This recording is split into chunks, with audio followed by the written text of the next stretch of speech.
허브채널 믿음의 가족 여러분 그동안 평안하셨습니까?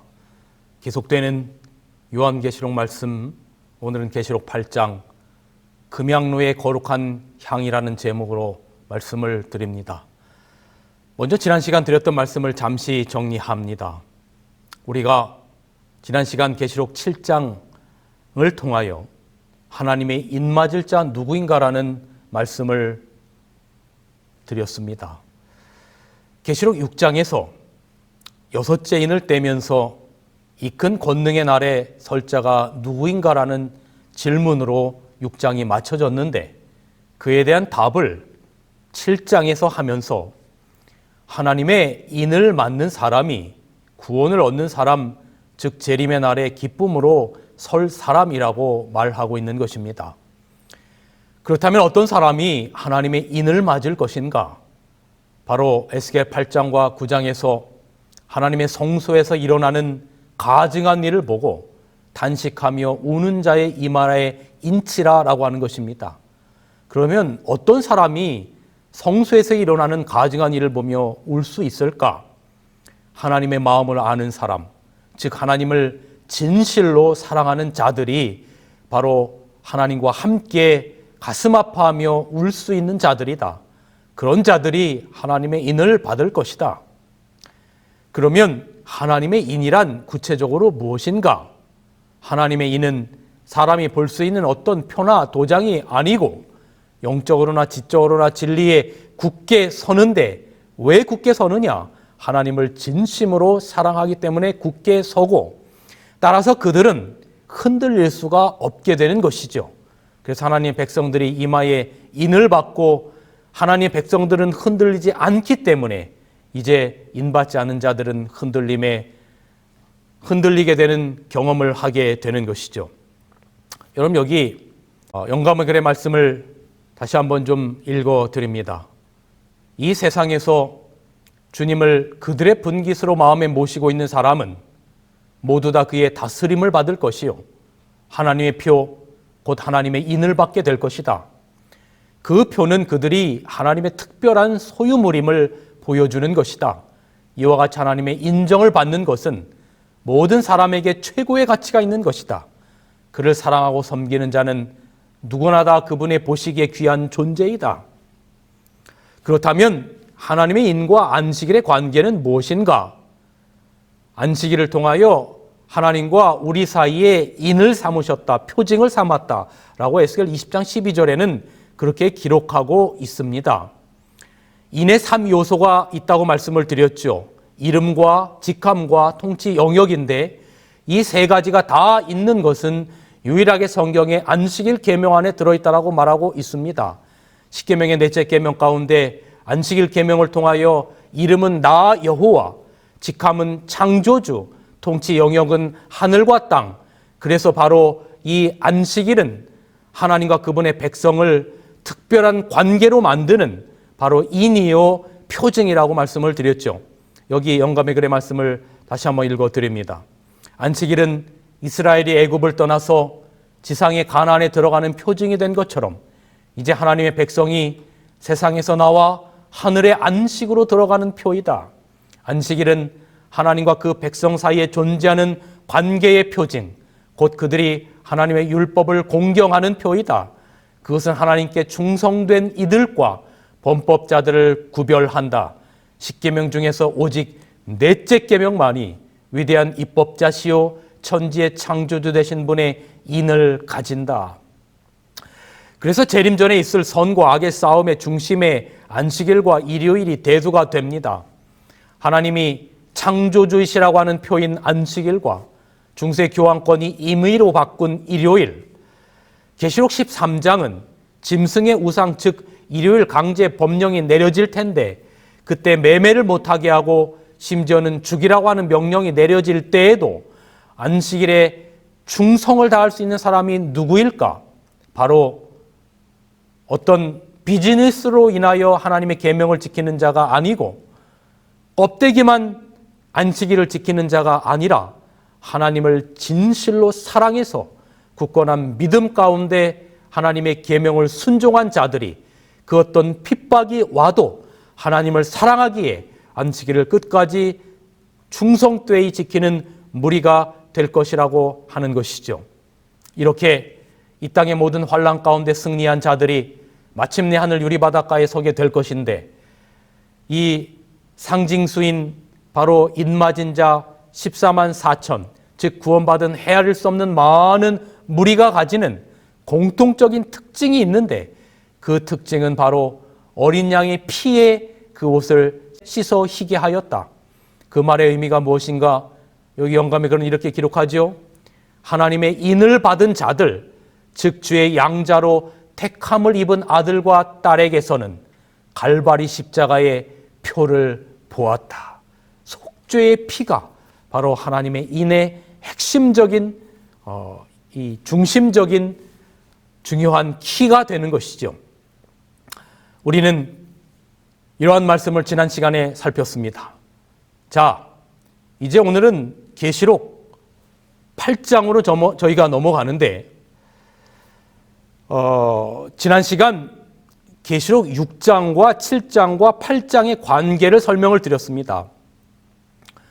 계시록 6장에서 첫 번째에서부터 여섯째 인까지, 즉 재림의 순간까지의 이 땅의 모습을 설명하고 있고, 그리고 7장은 마치 휴게소처럼 당신의 백성들에게 숨가쁘게 달려온 선악간의 싸움에서 하늘을 보여주며, 그래 이제 다 왔어, 너희가 다 하늘에 이를 수 있어, 뭐 이렇게 용기를 주고, 그 다음에 이제 다시금 마지막 목적지를 향하여 8장으로 가면서 이제 일곱인의 마지막 인, 일곱 번째 인을 떼시는 겁니다.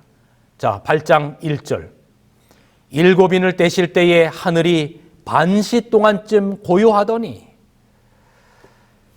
여섯째 인이 이 땅의 재림의 광경이었다면 일곱인을 뗄 때의 모습은 하늘의 모습을 기록하고 있습니다.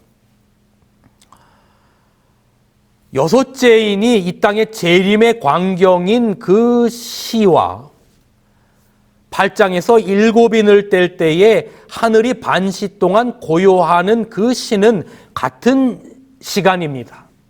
바로 예수님께서 재림하시는 이 땅의 모습이 여섯째 인을 뗄 때의 모습이었다면, 일곱째 인을 뗄 때는 예수님께서 재림하실 때 하늘의 모습이 어떨 것인가를 기록하고 있는 것입니다. 그리스도께서 이 땅으로 영광 가운데 천사들의 나팔 소리와 함께 재림하시는 순간 하늘은 고요할 것입니다. 그리스도께서 재림하실 때 천천만만의 천사들이 동행할 것이기 때문입니다. 마태복음 25장 31절, 인자가 자기 영광으로 모든 천사와, 여기 말하고 있어요, 모든 천사와, 그러므로 하늘은 텅 비는 것입니다. 그래서 하늘이 반시 동안 고요한 것입니다. 인자가 자기 영광으로 모든 천사와 함께 올 때에 자기 영광의 보좌에 앉으리니. 그런데 여러분, 예수님께서 모든 천사와 함께 이 땅에 재림하실 때에 성부 하나님, 아버지 하나님도 그리스도와 함께 이 땅에 강림하실 것입니다. 즉 그리스도의 재림 때에 성부 하나님께서도 동행하실 것입니다. 계시록 6장 16절에 보면 산과 바위에게 이르되 우리 위에 떨어져, 그 다음에 뭐라고 기록하고 있습니까? 보좌에 앉으신 이의 낮에서와 어린 양의 진노에서 우리를 가리우라라고 기록하고 있어요. 다시 말하면 예수님께서 이 땅에 재림하실 때에 이 보좌 위에 앉으신 이는 바로 성부 하나님이십니다. 성부 하나님의 낮에서와 그 다음에 어린 양은 누굽니까? 당연히 예수 그리스도의 진노에서 우리를 가리우라. 그러므로 예수님 재림하실 때 성부 하나님, 아버지 하나님도 동행하시는 것입니다. 이사야 40장 10절에도 이렇게 기록합니다. 보라, 주 여호와께서 장차 강한 자로 임하실 것이요 주 여호와께서 장차 강한 자로 임하실 것이다라고 기록하고 있어요. 예수님의 재림 때 성부 하나님께서 동행하심에 대하여 재림교회 계시록 주석자인 맥스웰은 이렇게 기록합니다. 어린 양에게서 숨으려고 하는 사람들은 보호자에 앉으신 이의 얼굴에서도 숨기를 원한다. 하나님 아버지는 그 아들과 동행하신다. 모든 거룩한 천사들도 마찬가지로 동행한다. 일곱인을 떼실 때에 잠시 동안 하늘이 고요한 것은 바로 이 때문이다. 하늘에는 그때 찬송을 부를 존재가 아무도 남아있지 않다. 여러분, 그래서 하늘은 고요하게 되는 겁니다. 다시 한번 정리하면 천사도 하늘을 다 비우고 모든 천사가 재림시 동행하고 아버지 하나님도 동행하시기 때문에 하늘은 이제 고요하게 되는 것이죠. 그런데 반시 동안 고요했다고 했는데 반시 동안이 얼마 동안일까? 잠시 저희가 이 산수를 좀 계산해 보겠습니다. 여러분, 민수기 14장 34절과 에스겔 4장 6절에 의해서 예언상 1일은 1년으로 간주합니다. 우리가 이것을 연일 원칙이라고 합니다. 예언상 1일을 1년으로 보는 것입니다. 그러면 반시 동안은, 반시는 실제적으로 7일을 묘사하는 것입니다. 한번 계산해 보겠습니다. 자, 1일은 24시간이죠. 근데 연일 원칙에 의해서 1일이 1년이기 때문에 24시간이 365일입니다. 그러면 1시간을 1로 계산하면 365 나누기 24를 하면 15일이 되고, 그러면 거기에 반시는 정확하게 하면 7.5일, 그래서 7일이 되는 것입니다. 대략 반시. 그래서 반시 동안 고요하다라고 하는 것은 7일 동안 하늘이 고요하다라고 하는 거예요. 이 부분에 관해서 여기 초기 문집에는 놀랍게도 이렇게 기록하고 있습니다. 그때에는 온 하늘이 텅 비겠고 기다리던 성도들은 마치 감람산 위에서 예수님이 승천하실 때에 그분을 바라보던 갈릴리 사람들처럼 하늘로부터 오시는 그분을 바라보게 될 것이다. 그 다음에 교회 증언 1권의 말씀입니다. 우리 모두는 함께 구름 속으로 들어갔으며 유리바다를 향해서 며칠 동안 올라가고 있었다? 7일 동안 올라가고 있었다. 그러므로 예수님께서 이 땅에 재림하셔서 우리가 하늘에 가는 여기 7일 동안 간다라고 하는 이 말씀에 의거하고, 또 오늘 계시록 반시 동안 7일 동안 하늘은 텅 비었기 때문에 고요하다라고 하는 의미가 그렇게 우리가 이해할 수 있는 것입니다.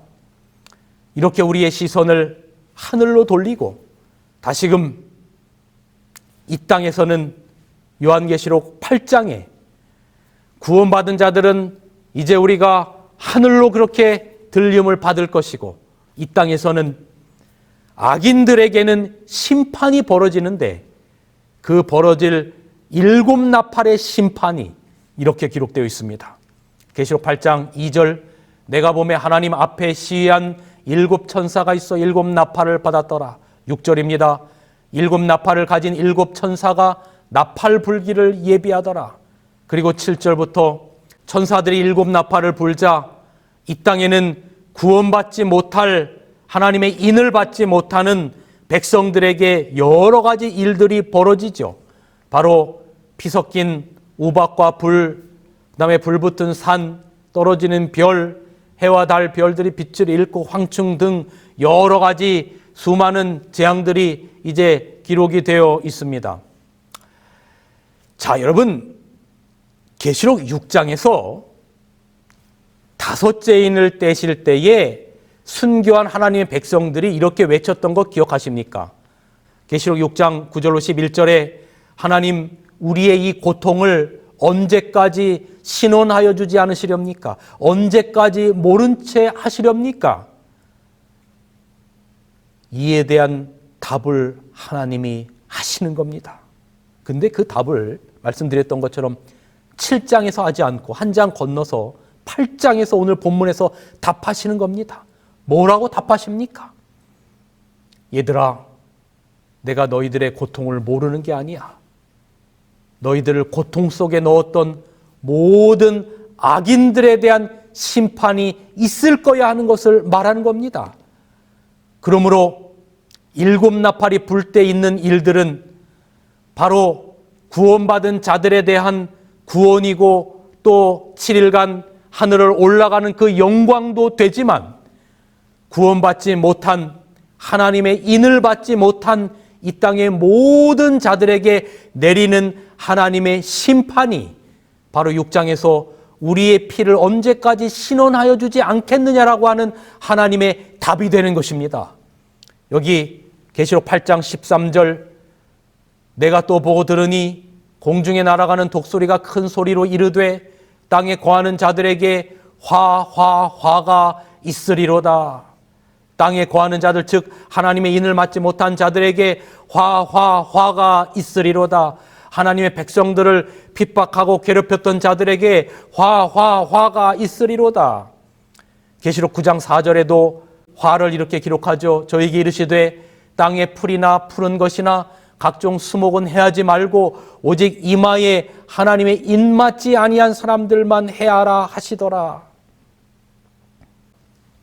하나님의 백성들에게 이렇게 말하는 거예요. 내가 너희를 모른 채 하지 않는다.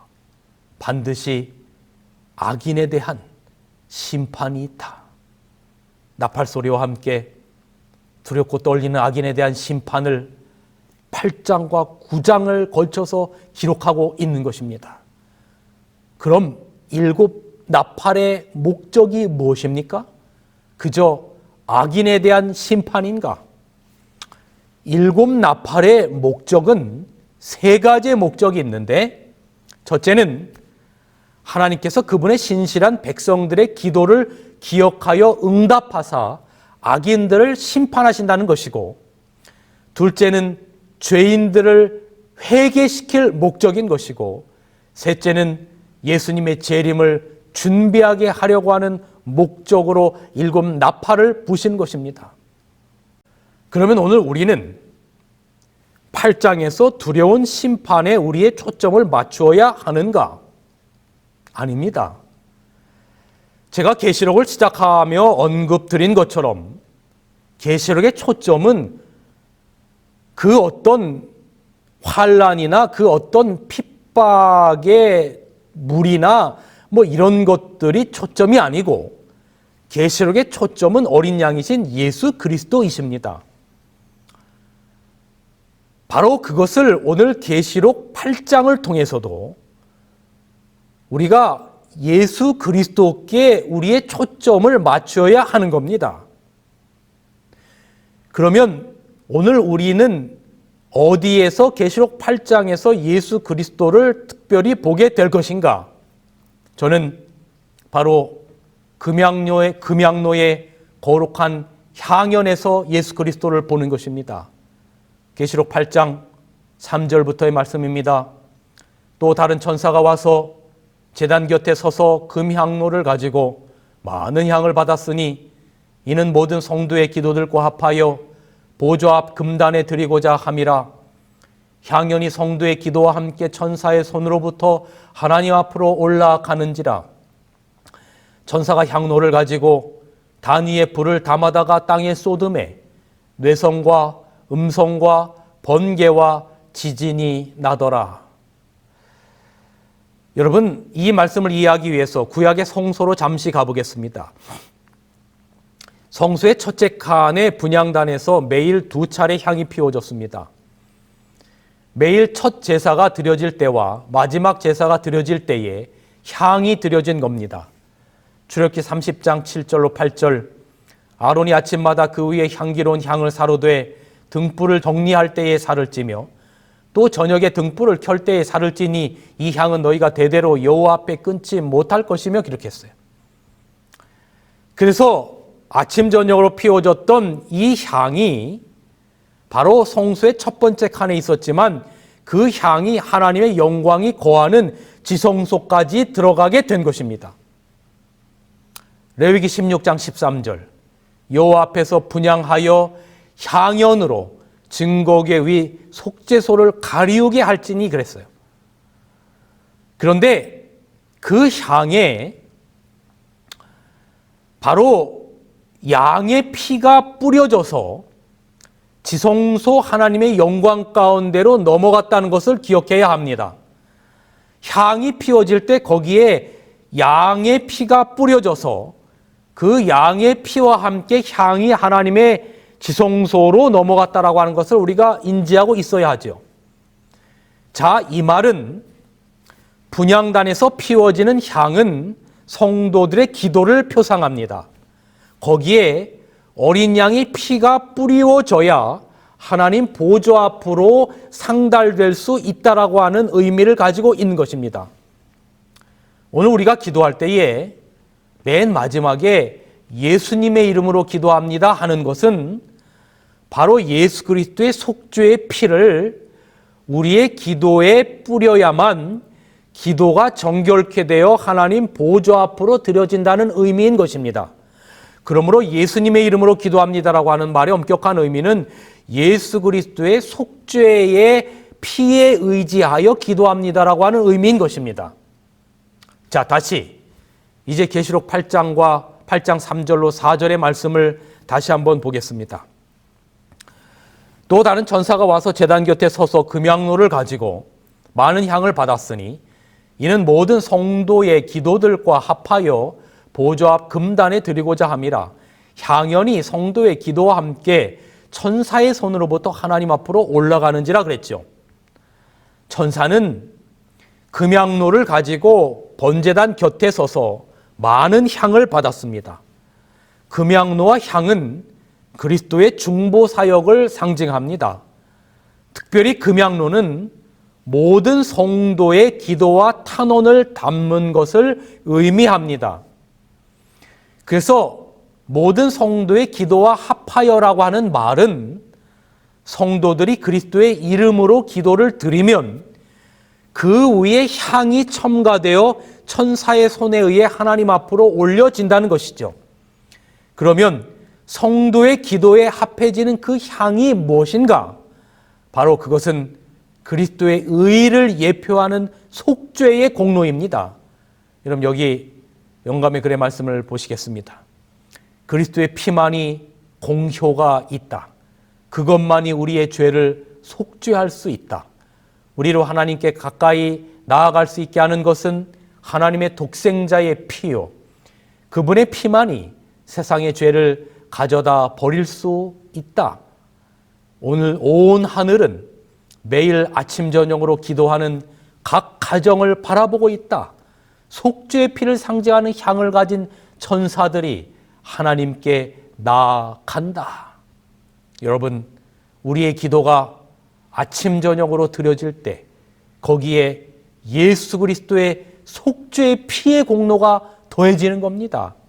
그래서 마지막에 예수님의 이름으로 기도합니다. 즉 예수 그리스도의 속죄의 공로를 의지하여 기도합니다라고 말하는 것입니다. 그러할 때에 그리스도의 피가 우리의 기도와 합하여 하나님 보좌 앞으로 상달되는 것입니다. 그래서 마침내 우리의 죄는 용서를 받고 우리의 간구가 그분의 뜻에 의하여 뜻에 따라서 이루어지게 되고 그 어떤 심판에서도 우리가 해방될 수 있는 이유는 바로 우리 기도에 얹어지는 그리스도의 속죄의 피의 공로 때문에 그런 것입니다. 여러분 정리해 봅시다. 나팔 소리가 요란하고 전쟁과 재앙이 세상에 가득해도 하나님의 신실한 백성들은 걱정이 없습니다. 우리의 기도는 많은 향처럼 하나님 앞에 올라갑니다. 그리고 우리의 중보자 되시는 그리스도께서는 우리의 기도를 단 하나도 놓치지 않고 하나님 앞에 드리십니다. 이것이 바로 그리스도의 중보인 것입니다. 로마서 8장 34절 누가 우리를 정죄하리요 죽으실 뿐 아니라 다시 살아나신 이는 그리스도 예수시니 그는 하나님 우편에 계신 자요 우리를 위하여 친히 간구하시는 자신이라. 아멘. 사랑하는 홉채널 믿음의 가족 여러분, 그래서 우리가 기도해야 할 이유가 있는 겁니다. 여러분 여기 이 말씀 또 보십시오. 여러 가족들이요, 각 그리스도인들과 각 교회들이요, 그대들은 하늘과 매우 밀접하게 동맹을 맺고 있음을 기억하라.